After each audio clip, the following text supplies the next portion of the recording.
Good morning and welcome once again all the esteemed speakers here to this 10th edition of Elets Secure IT Summit 2021.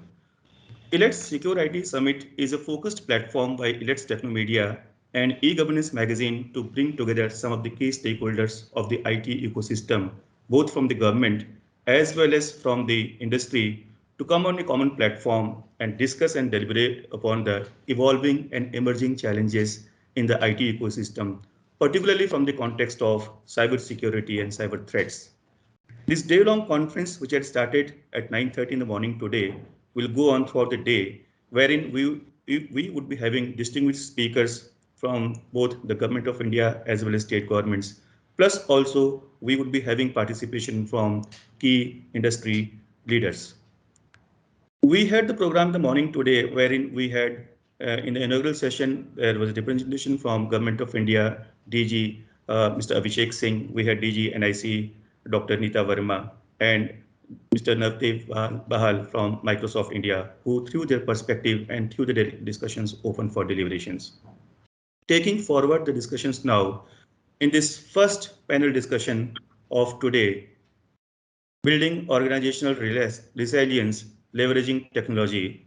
I am truly privileged and honored to have here a distinguished panel of speakers from different states of India from the length and breadth of the country. Please join me in welcoming Mr. K. Vijayendra Pandian. K. Vijayendra Pandian is a 2008 batch IAS officer from UP cadre.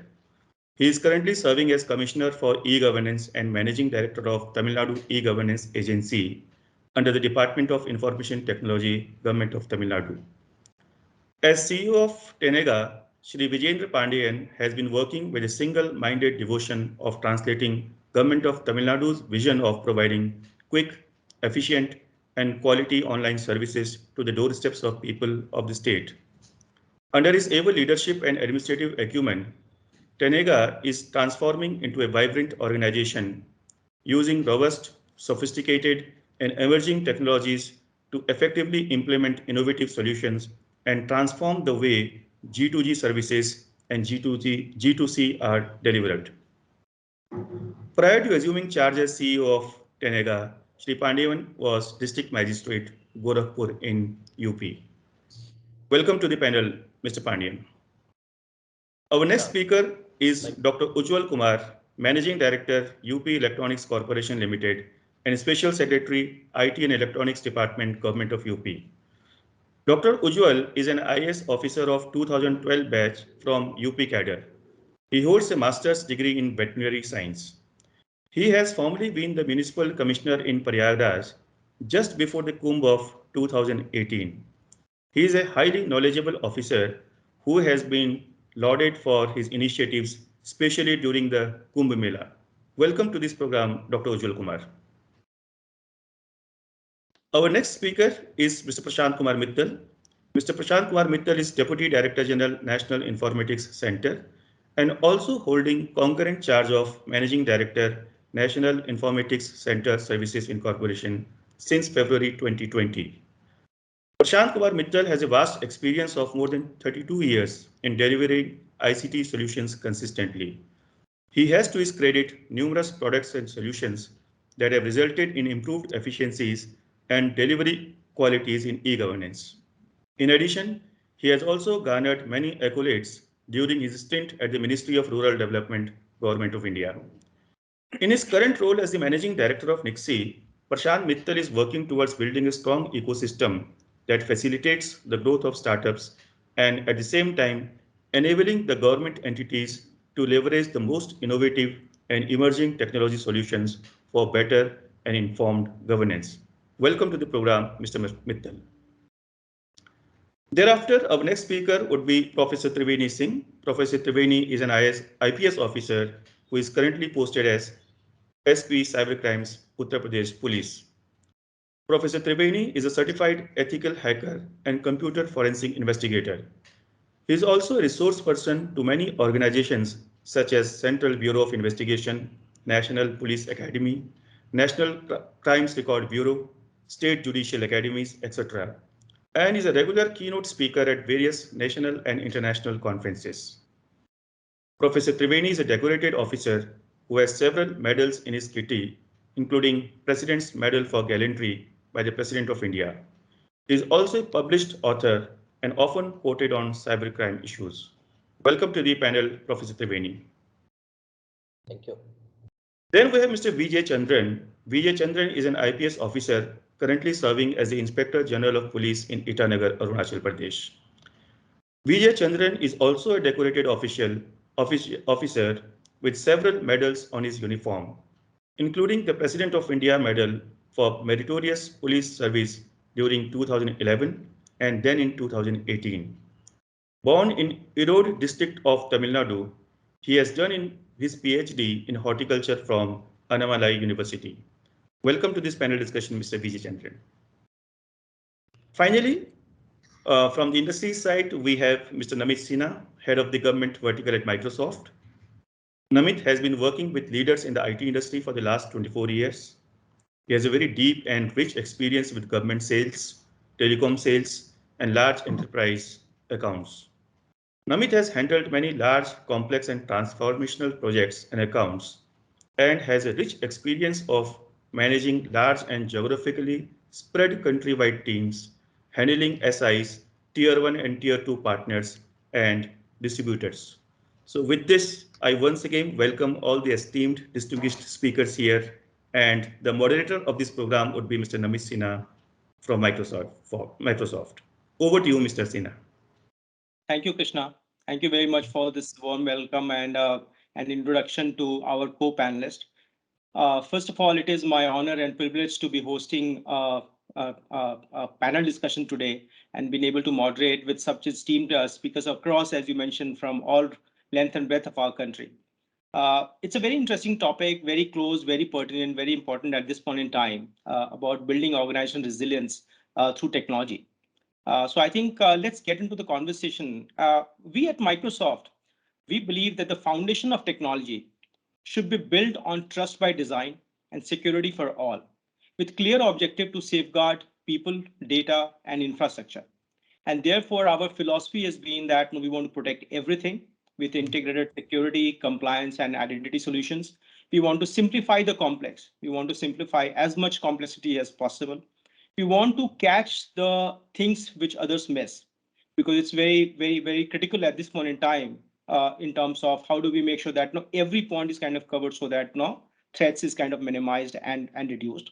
We need to build resiliency. The cyber threats and cyber attacks have increased multifolds in the last few years. And I think it is very important that how do we build an organization and how do we build resiliency is very key for the success of entire IT setup, entire department, entire functioning. And how do you grow your future? By creating and innovating in the businesses that you are all in. So with this increase in the technology that we have seen in the last several years, in fact, it got further aided by the pandemic, because that has also further aided the technology adoption, even in government departments, what we used to see earlier in enterprises.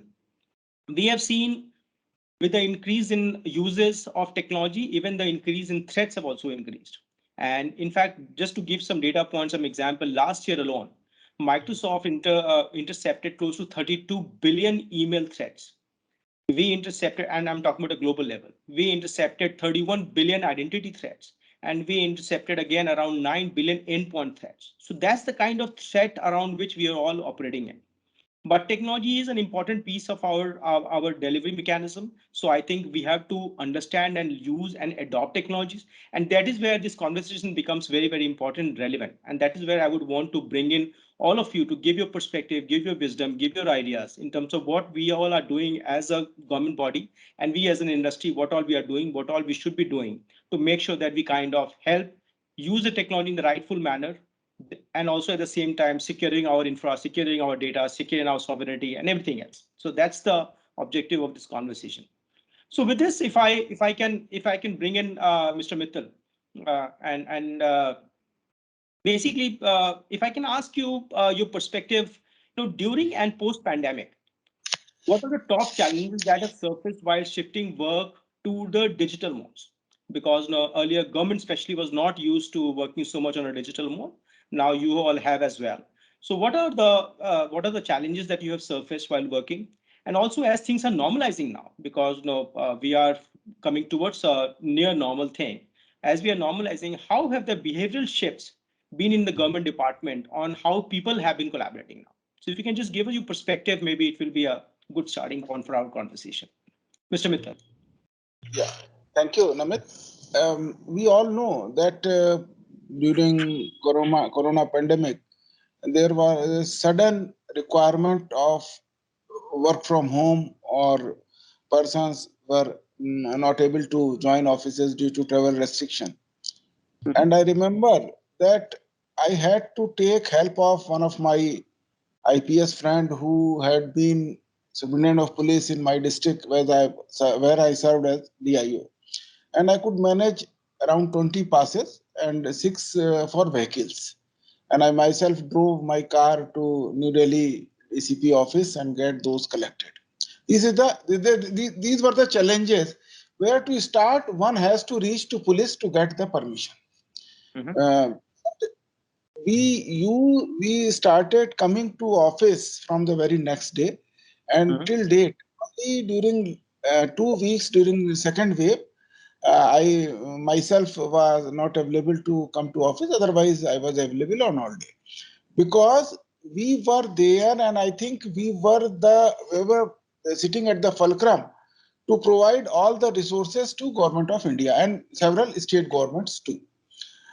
We have been a trusted partner with all the government department, ministries, and so they were looking at us.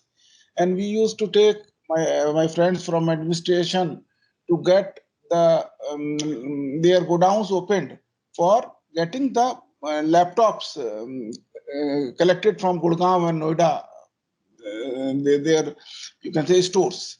Yeah. And we provided those things to our developers at their home, because only we were having the vehicle movement pass. Correct. So like that, some emergency situation was there, and we worked day and night. So from 1st April, or the closing in March, was seamless. And you never, I think every one of us never heard any news if for the lack of system something couldn't have been performed.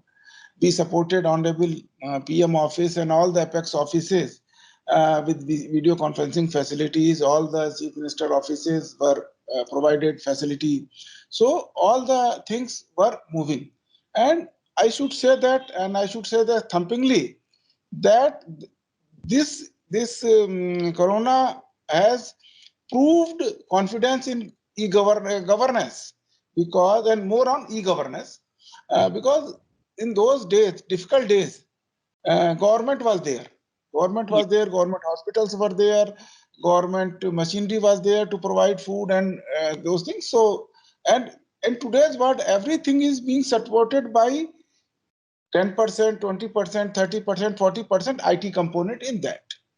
So that was we could serve the nation, and we are proud to say that we have proved ourselves a Neev ka Patthar. We haven't been we applauded anywhere, but I know from that day till date we were there, and we were there to support all the machinery to our citizens, that thing. So when it started to work in no office environment, so virtual offices were there, and the tools, like first tool was e-office, second was PFMS, and DBT was there. So everything was supported, and as I submitted, we were there, and there, and I could do that because I was having experience of Ministry of Rural Development, where with the help of my JSIT, then Mr. Santosh Matthews, 1985 batch joint secretary, we could implement e-office in totality in Ministry of Rural Development. Yeah. All 65,000 odd files were digitized, and everything was online. So I was having confidence that e-office can work. So we started rolling out e-office swiftly, and every office was helped to get the knowledge things, and our virtual classrooms were organized. We supported, अच्छा आपके पास digital signature नहीं है तो आप without digital signature use कर ले, like that. So all things, but there were certain apprehensions also.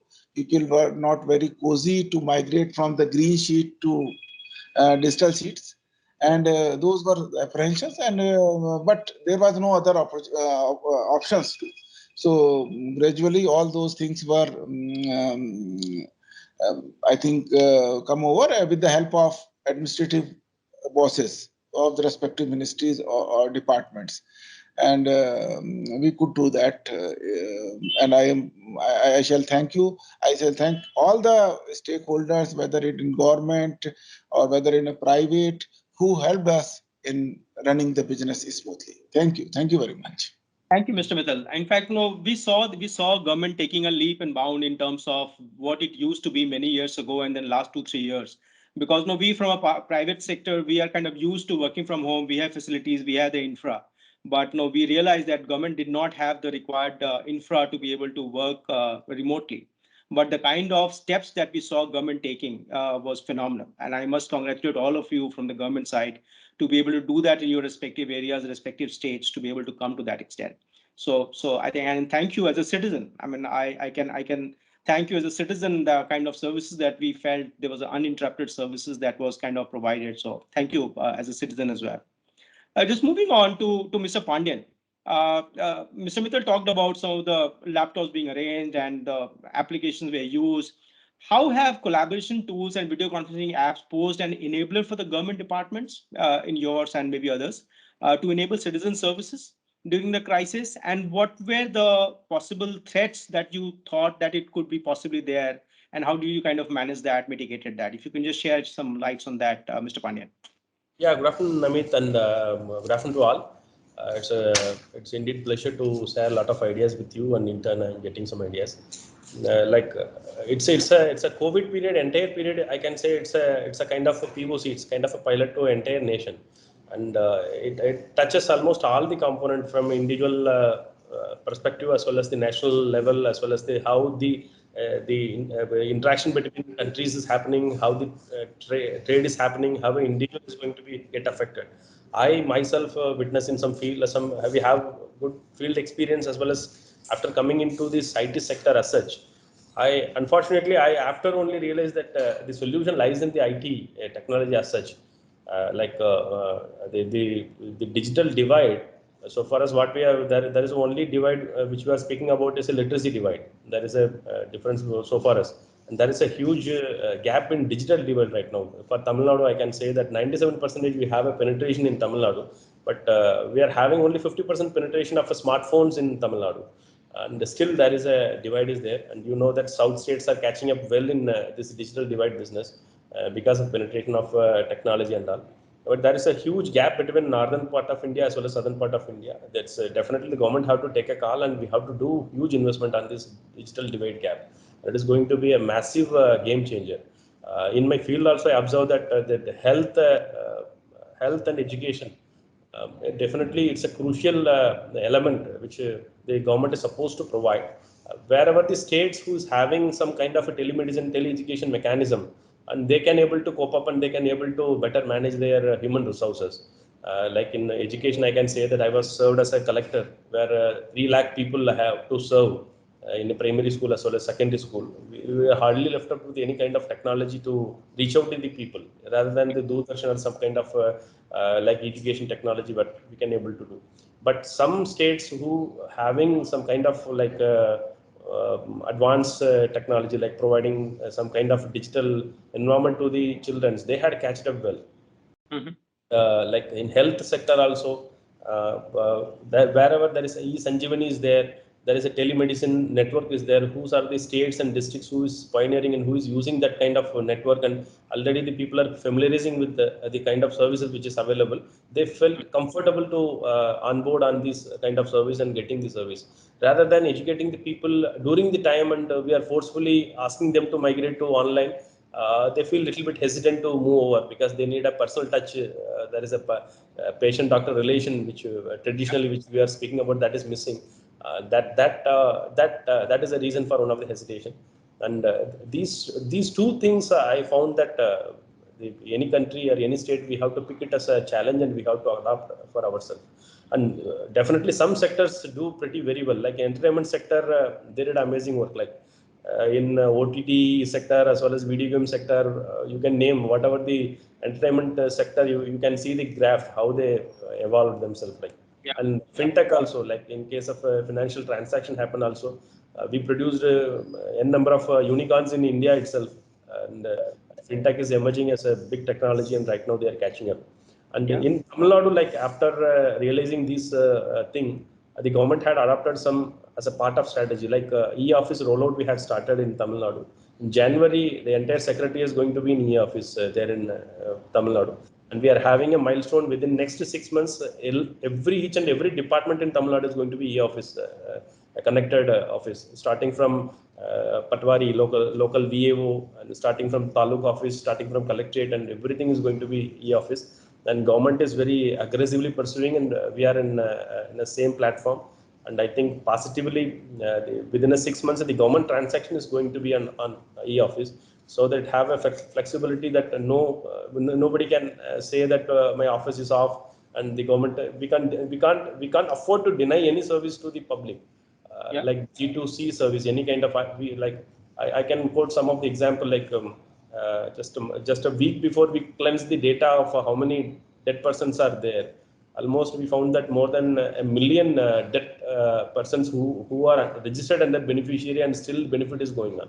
Like 10 lakh people still receiving old age pension, and what are all the benefits the government is offered? Because there is a huge gap between G2C.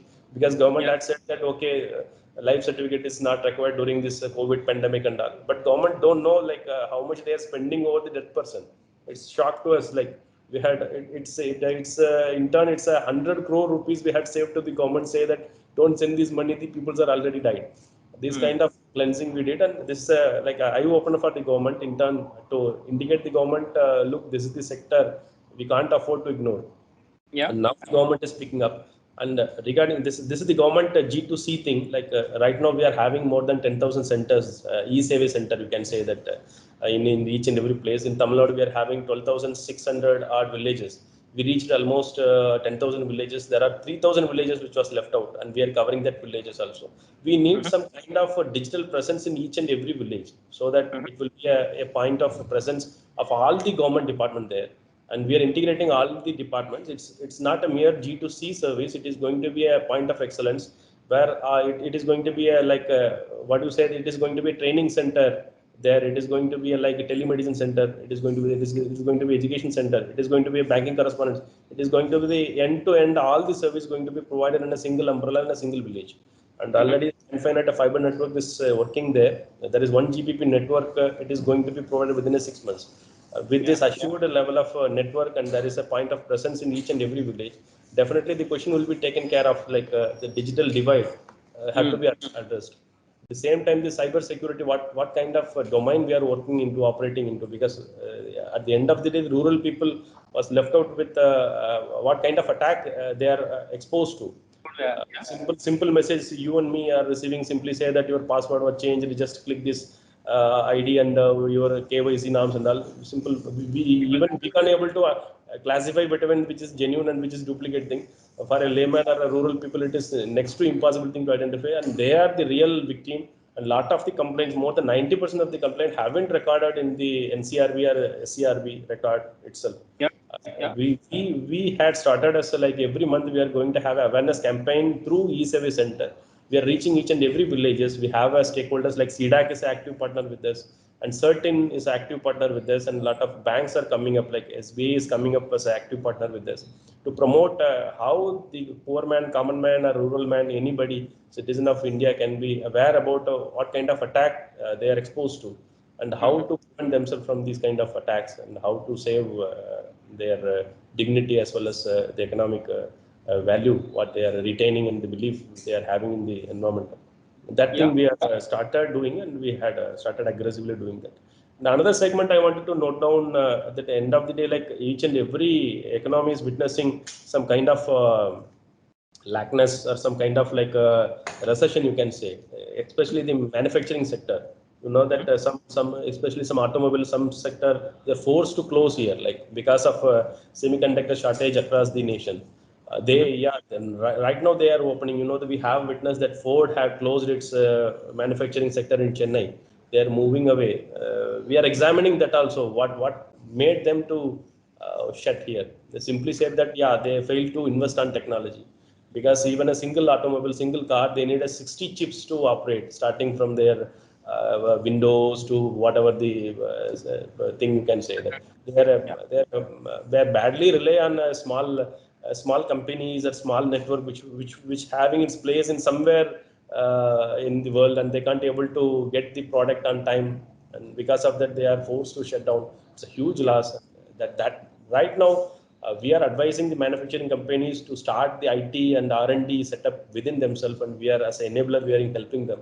And some companies I can name, that Bosch is with us. They are coming up with R&D. They wanted to remodify their technology. They wanted to have some kind of single chip or whatever the local available thing, so that they can able to withstand this disruptive technology thing. This kind of hand-holding, this kind of R&D measures also the government of Tamil Nadu is doing. And right now we almost every manufacturer, we are insisting that IT, see that IT is not something like rocket science. You have to inculcate. Some industries are coming up very well, like being Tamil Nadu as a manufacturing hub.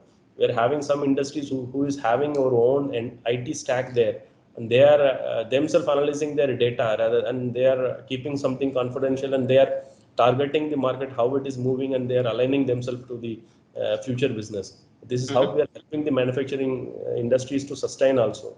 And another important thing is, I can say that there is a cyber attack rising like anything. Like even government business, government department is not insulated with that. We have regular attacks in our secretariat, in government office.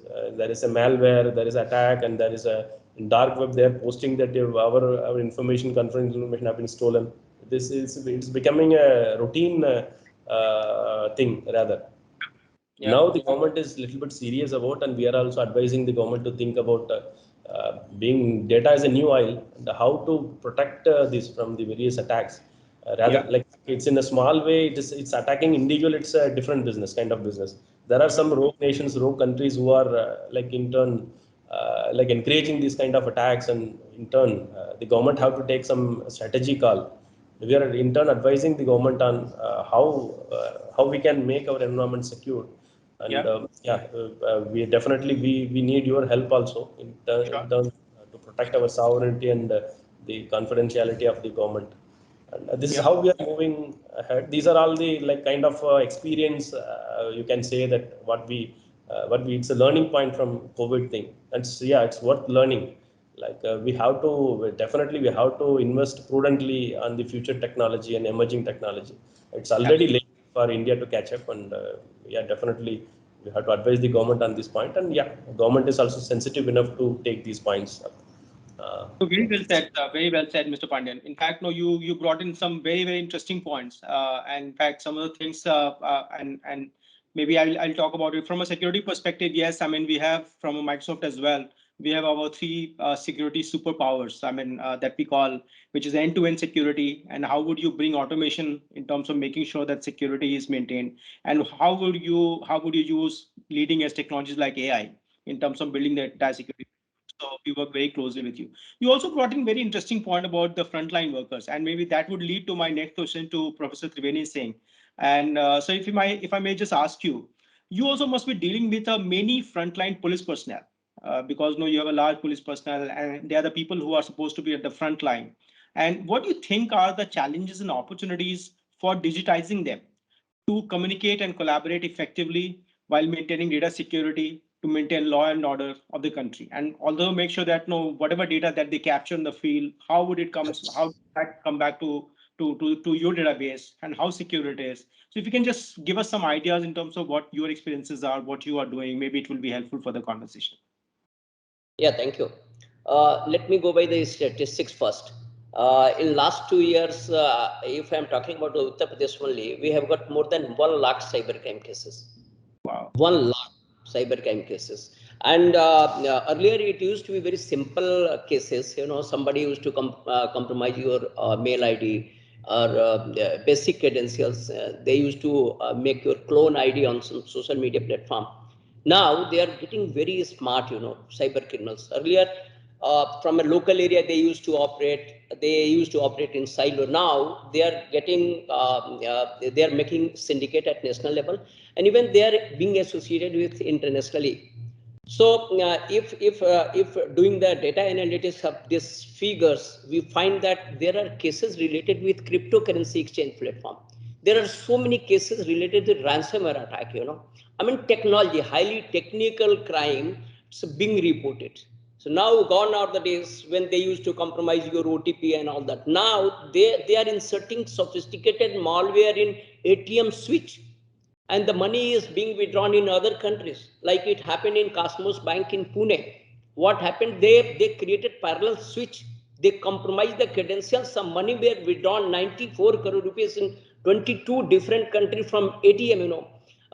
By simple using PI Raspberry tool, they are compromising ATM machine, and ATM is vending out all the money which is there in the ATM machine.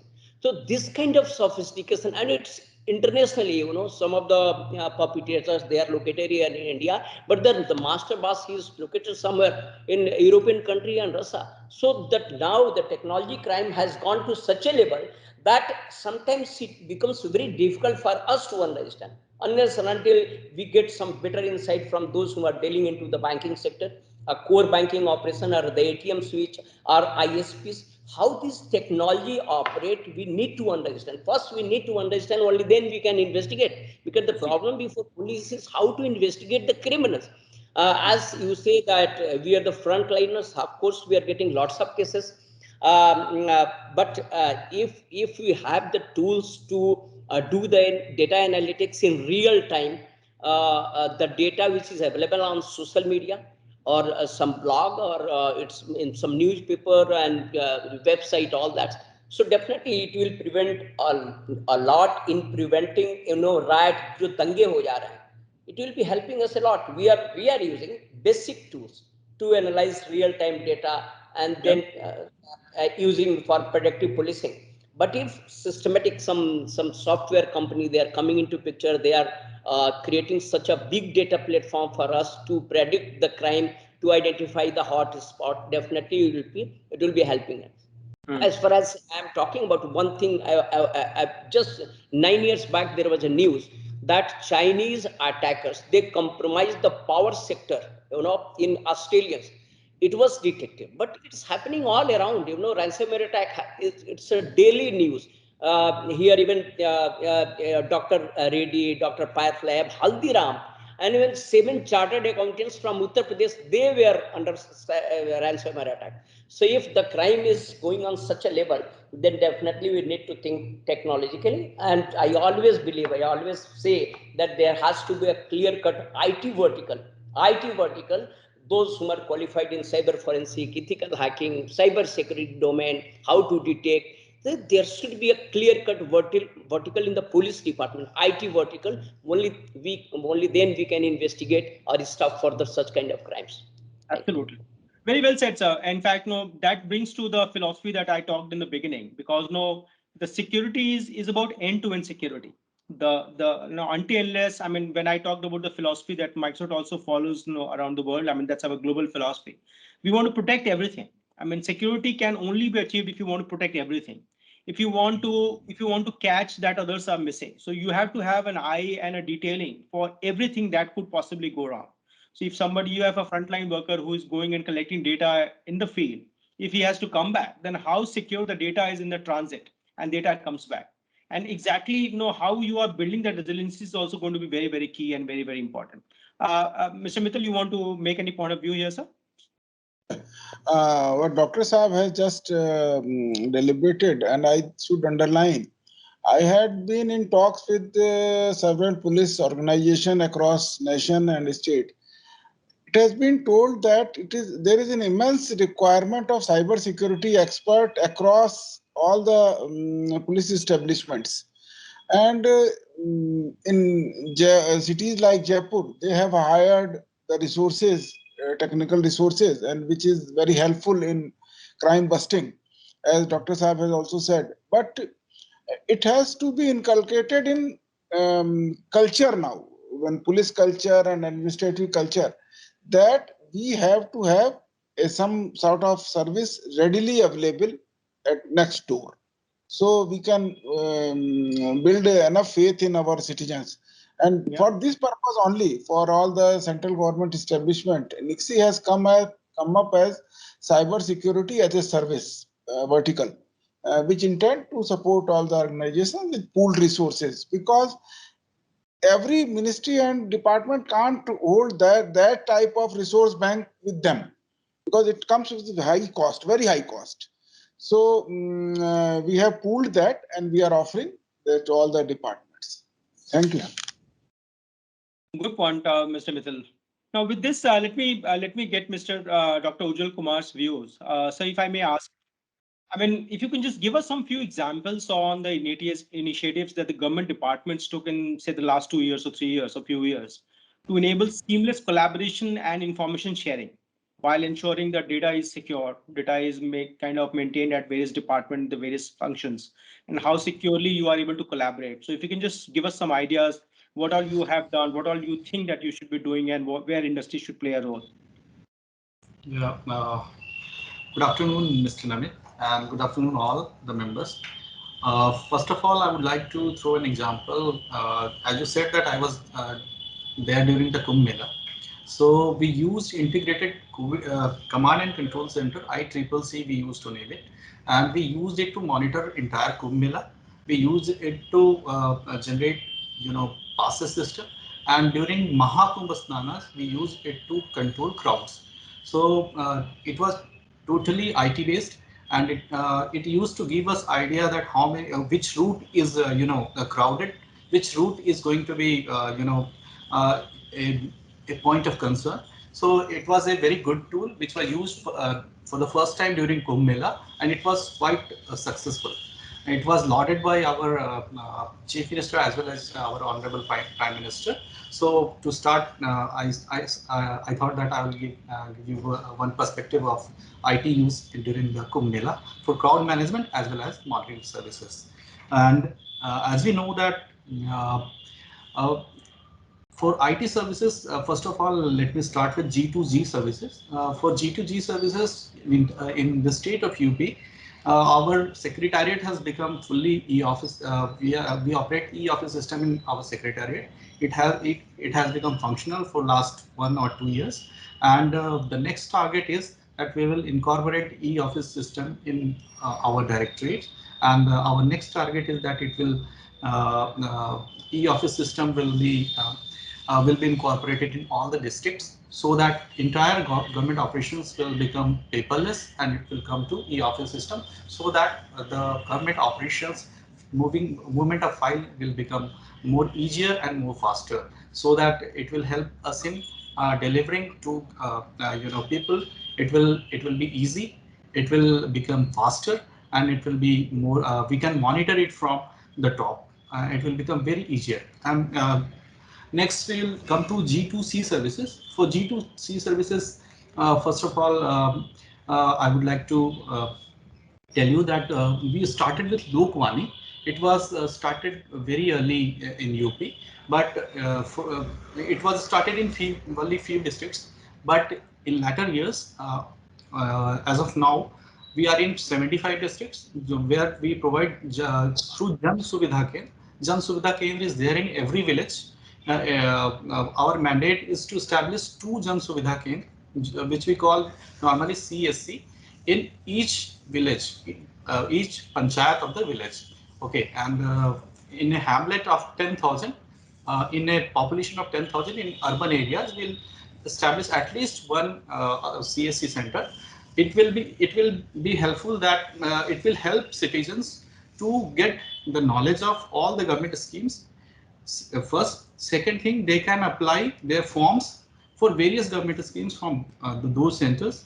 And third, we will be able to provide them various certificates like birth certificate, like death certificate, like income certificate, like residential certificate. like caste certificate, etc., will be able to provide. And there are many government services which has been incorporated in that CSC centers, and a citizen normally can apply there. And one more example of very successful example of that, IT tools which were used to give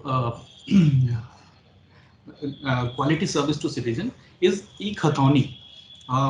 In UP, we have digitized every Khatani, and one person can download their Khatani from anywhere in the state from our Khatani portal, and it is available in Tehsil also. So it has become very easier. Earlier, it was a cumbersome process, and Patwaris used to take advantage of this. So it has become really successful, and it is being provided to the citizens very, in a neat and uh, uh, transparent manner. Uh, for one very successful example is Nivesh Mitra portal, in which it is a dedicated single window system of government of UP. The main objective of the system is to enable ease of doing business in UP through facilitating the entrepreneurs with the electronic based transparent system for online submission and tracking of application, including online fee payment. It is a single window system where one can, apply, and they will get the services from our Nivesh Mitra portal. Uh, One very successful example is Arogya Setu, which was for the entire nation. Arogya Setu app. We know, we all know about it, so I will not deliberate further on it. The next thing is government is also committed to promote emerging technologies within the state. Some notable achievements of Department of IT and Electronics have been launch of India's first ever data center policy, which is now being emulated by various other state governments. Our data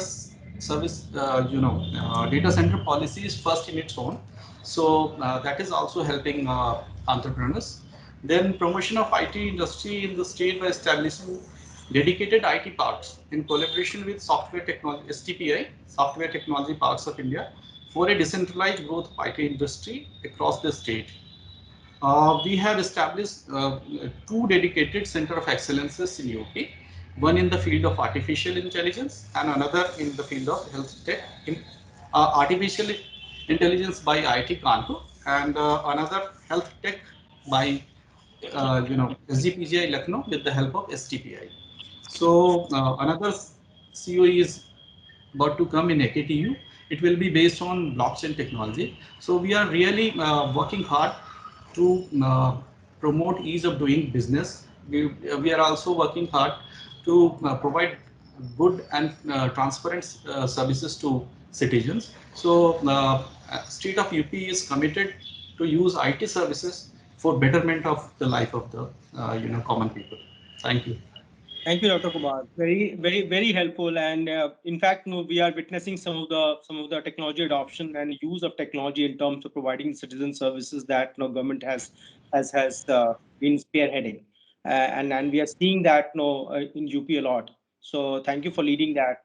And we are seeing that across states. So all of you are quite pivotal to the success of and adoption of technology in a more secure and a safe manner to provide better citizen services. So with that, let me come to Mr. Chandran.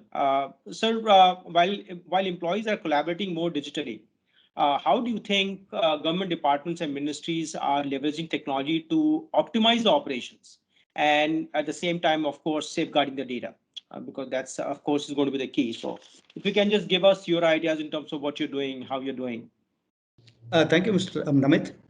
The government of India is very keen in on cybercrime. How we are going to protect people, how we are going to protect industries, IT companies, and all. So even we had a meeting yesterday also conducted for whole of India, directly monitored by the Minister of Home Affairs. So they have now we have formed different teams. 7 teams have been formed, joint cybercrime coordination teams for region wise. For Northeast Guwahati headquarters, like 7 teams have been formed.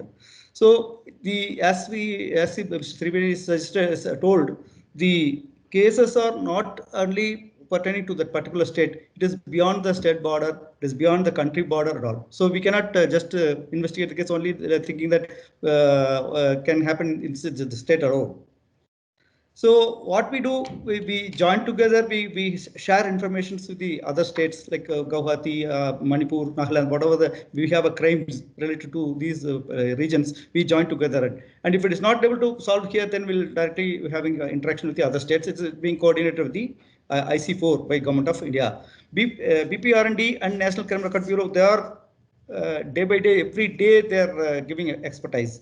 That this crime, cyber crime, it is also increasing, not only increasing, new cases are being reported. One day the same type of case is not there. Today, so some cases, the same pattern, same methodology, they're not adopted. The different method, different type cases are being reported. So it is also it's a growing field. Even in the so far the policing, we have been concentrating on the regular cases like murder, attempted murder, rape, all these women, crime against women, kidnapping, all these things. But now cyber crime itself is a new field for the police officers. So we are giving them training and give them training improvement and involvement of that's why the government now they're saying that we can involve the organizations or institutions like NIT, IIT for the help. When we have to preserve the evidences, digital evidences, we have to take assistance from the this kind of institutions we are looking for now. But in spite of that, the Government of India's regular training is going on.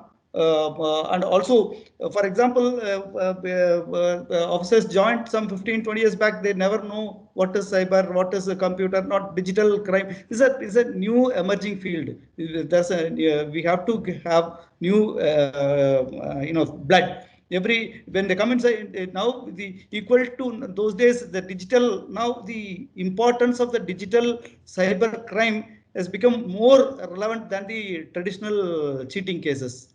All the cheating cases, we are writing cases against the BIT Act and also involving the traditional IPC acts also. But the detecting and investigating and also producing evidences, this becomes very difficult. But the government is addressing that. We are also sending them for different kind of training. But meanwhile, we have also the reporting also level also very less. We have to out of 10 cases, not even one case being reported. At least 90 cases are not being reported. Maybe small amount or kind of a thing, or they do not know where to report. And it is true that in rural areas, rural police stations, they do not know the knowledge about the cybercrime. Sometimes they don't register also case. So that is why we have introduced, the Government of India has introduced one cybercrime portal.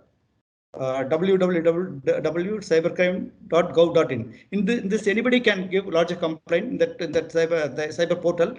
That case will be forwarded to concerned state, and from the state it will be forwarded to the concerned police district and police station also. So there's no bulking of cases anymore. So the cases can be registered through a portal.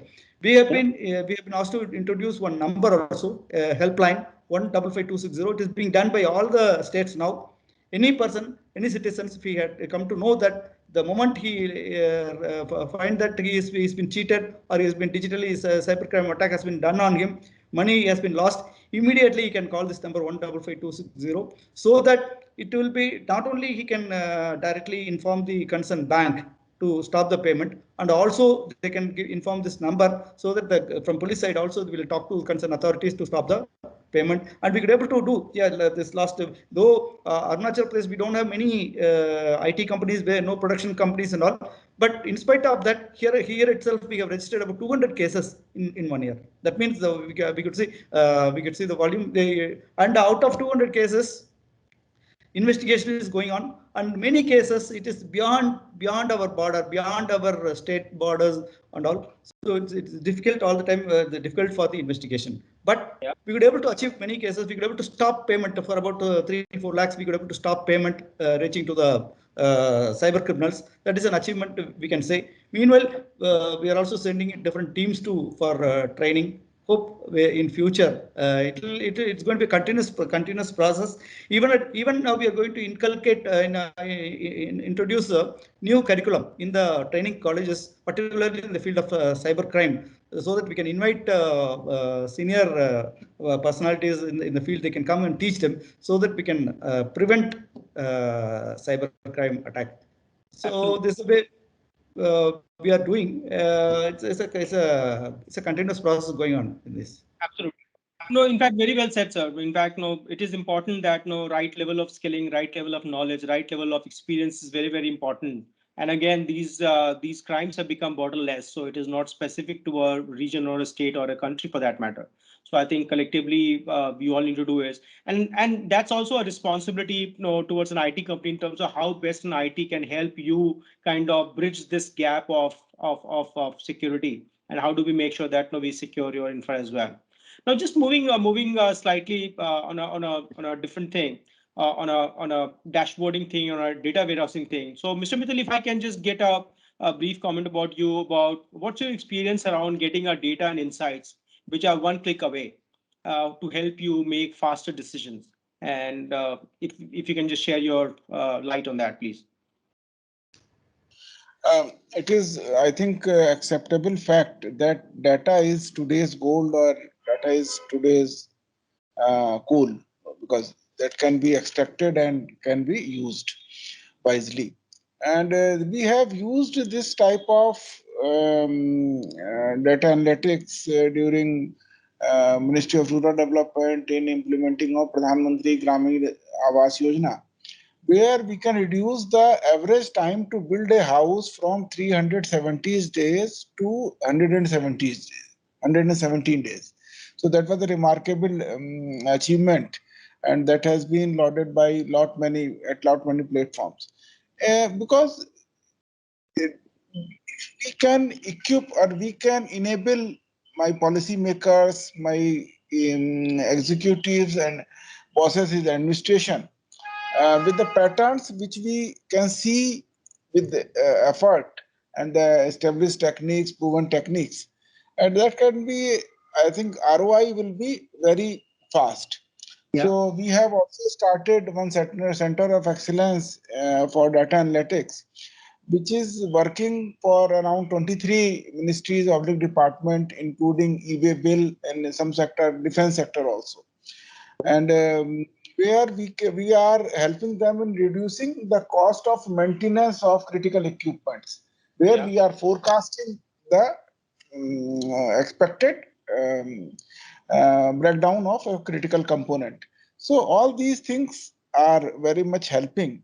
And we can also, if we can have the data base central and access to that, I think the same techniques can be used to forecast the next trend of cyber crimes or something like that. I may sound very much, I think you can say, paper knowledge sort of guy. But if we start thinking like that, then only we can reach there. So we have seen lot many Hollywood movies where they have very intuitively used the data analytics. I think it is the task of the day for all of us, and that can be done. Thank you. Yeah. So very interesting, sir. I mean, you made a good point, sir. In fact, it's about creating that knowledge base, and then doing some analytics in terms of getting some intelligence out of it. So that's absolutely a lot of people are doing, and I'm sure you all have started to do that as well to become better and better. I think we are almost on time, so just I would come back to all of you for your maybe closing comments in terms of what do you think we should be doing in terms of creating the data warehousing, creating the technology, what technology aid that we should be doing. So, Mr. Pandian, if you can ask for your closing comments and some thoughts around this, please. Yeah, my thing is, rather than inventing wheel, you know that India is a big country; it's a continent of its own. If something I can do or I can invent, like Tamil Nadu can do, we should be in a position to share with UP or some other Odisha. And any state, it's rather we have to. We are like brothers together, rather than investing on in reinventing the wheel. I can advise any kind of like government of India can take it a call. There is mighty. They are already doing this thing. We can like rather than inventing a will, like for example, we can have a common cloud for an entire country. We can have a secure cloud for a state where we can save a billion of rupees on unnecessarily on hardware requirement. The same thing, any resources from some place of India, for example, South India, we're having a good human resources where it can be shared through like electronic format, like in through video conferencing or something to advise some other states. This kind of thing have to be evolved. Rather than it's like we should be complement each other rather than competing with each other. And Great again, point. definitely like you already said, data is a new oil, and data is like within 2 years of this COVID pandemic, it's a huge number of data they had generated in terms of transaction data as well as the basic data, beneficiary data, whatever you can name it. And I think it's not easy for any government to digest it, and we have to like share among ourselves, and we have to fix our priorities, and we have to guide the government also because yeah, definitely every economy because of this COVID pandemic we are hit hardly with the lack of revenue, and we have to prudently use our resources, financial as well as whatever it may be. And the same Absolutely. thing, we have exposed to a lot of cybercrime attacks at an individual level as well as an institutional level, as a national level also. We Yeah. have to unite, and we have to share with whatever the information we are having, and we have to protect among ourselves. This is my, like, you can say that a closing remark from my side. No, very well said, sir. It's very relevant, very important. I think that's the need of the hour. As much information we share collectively, that's the wisdom that we would create as a nation, as a country.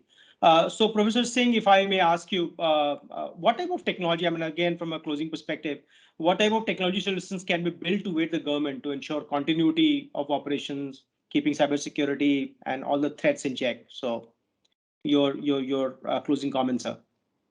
Yeah, definitely. I will prefer to have a big data platform where all the data being generated from one to the data which is already there in the police departments, the data coming from the NCRP, National Cybercrime Reporting Portal, ठीक and from the मैं ना CCTV. आपको एक ना photo भी भेज देती हूँ just for your reference. I again joined a meeting. With the data from the open source intelligence. So if we are creating such a big data platform, then we can do predictive policing. You know, we can identify the hot spot. We can you can identify the trends of crime and all that.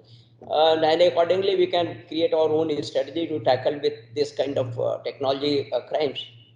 It's my closing. Great point, Professor Singh. Very well said. I think big data would bring in a lot of unstructured data into the conversation. That is where the criminals are all getting more smarter and smarter. So I think it is very important to use the right technology for the right reasons. So very well said, sir. Dr. Kumar, if I can just come to you and ask for your perspective in terms of how do you think building a data and AI solution could help in the security framework of the government? And where do you think that these technologies or the new technologies would play a role? For my side, I would like to say that data is a very important thing, as rightly said by Mr. Uh, sorry, I forgot his name, Mr. Prashant Kumar Mittal sir, that data is gold and data is a goal.